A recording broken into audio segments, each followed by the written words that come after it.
In the beginning of 2020, I spent 10 days backpacking around Rwanda. This is what I experienced.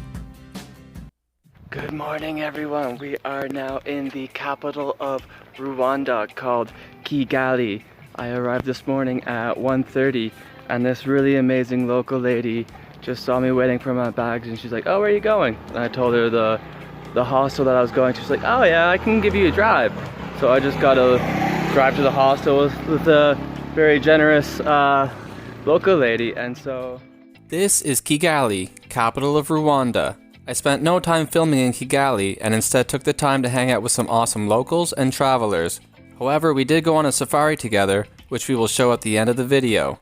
Until then, let's hop on a bus and ride to Lake Kivu.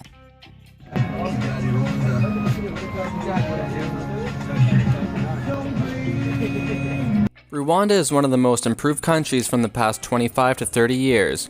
As you probably already know, the 1990s were extremely difficult for Rwanda.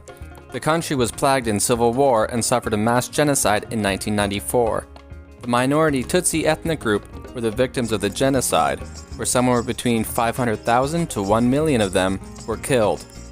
Sadly, even today, this is the image and story that's always attached to Rwanda. So from now on, we are going to talk about the beauty and the vast improvements this country has created.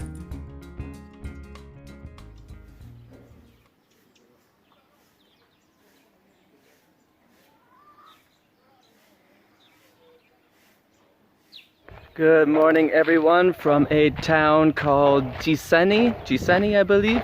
We're actually just outside of the town in this beautiful lake called Lake Kivu, and we are just absolutely surrounded by nature, and it's incredible. So Lake Kivu is actually the most touristy place in the entire country. However, you just go where like the whole road of hotels are, you just walk the other way. So I picked this random path just to walk down, and I am the only tourist here, and I've been walking around for like probably 3 hours now. It's just pure local life, and it's awesome. So without further ado, let me show you around Lake Kivu. This small town is called Gisenyi, located at Lake Kivu, and as mentioned before, it is a popular spot amongst international tourists. As we watch the beauty of Lake Kivu, let's go back and talk about what makes modern-day Rwanda such an accomplishment. Along with Botswana, Rwanda is the least corrupt country in Africa and has a similar corruption rating as Italy. Rwanda is also known for being amongst the cleanest countries in the world and even goes as far as banning plastic bags. Furthermore, on the final Saturday of every month, all Rwandese participate in a community cleanup called Umuganda. The citizens do everything they can to clean up their community together, such as picking up litter or maintaining public grass fields from 8 a.m. to 11 a.m. Such measures are almost unheard of elsewhere and is one reason why Rwanda is always so clean. We will now head to a city called Musanze to see how colorful their infrastructure is in their cities. Hello from a town called Musanze, and we're actually on the outskirts of the city because, as always, I like to explore the more rural life, but this will be the final stop of the Rwandan trip, and there's a lot of beautiful mountains around here and lots of cool, colorful buildings around. Locals are so friendly, everyone's like, hello, hello, hello. So today, just walking around. Tomorrow, maybe go see some mountains. So, see you guys tomorrow.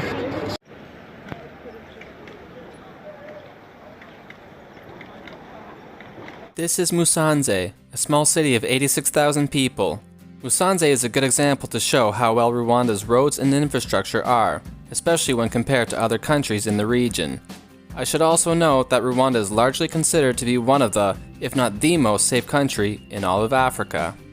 These videos have not been slowed down any. The people of Rwanda just move at a very casual and calm pace. This is one of the reasons why Rwanda always feels so relaxed and peaceful.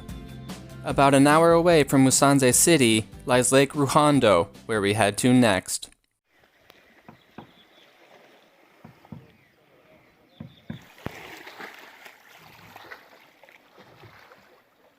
I've just discovered the most amazing off-the-beaten-path trail in the world in Lake Ruhondo. It's absolutely incredible here. I'm the only tourist here, only a few locals here. Let's go check it out. Not too many tourists bother coming to this lake, so it was just me and the locals. One of the locals saw me and told me to take this path which you see here, which is usually just used for the locals. I felt like I was invading on people's property, but I was only greeted with big smiles and big waving hands. Rwandese are very proficient in English, so communication is rarely a problem. However, they often speak in almost a gentle whisper, which can be difficult to hear as a foreigner. However, this trait just shows how polite their culture is. After a great hike along the lake, we went back to the hostel to rest up for the night.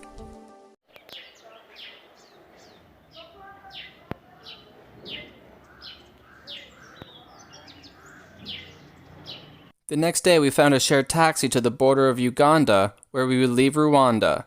But first, let's head back to a safari just outside of the capital Kigali, at Kigera National Park.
Rwanda is the perfect place to visit to ease yourself into Africa. The land is clean and vibrant, safety is not an issue, and the culture is calm, relaxed, and quiet.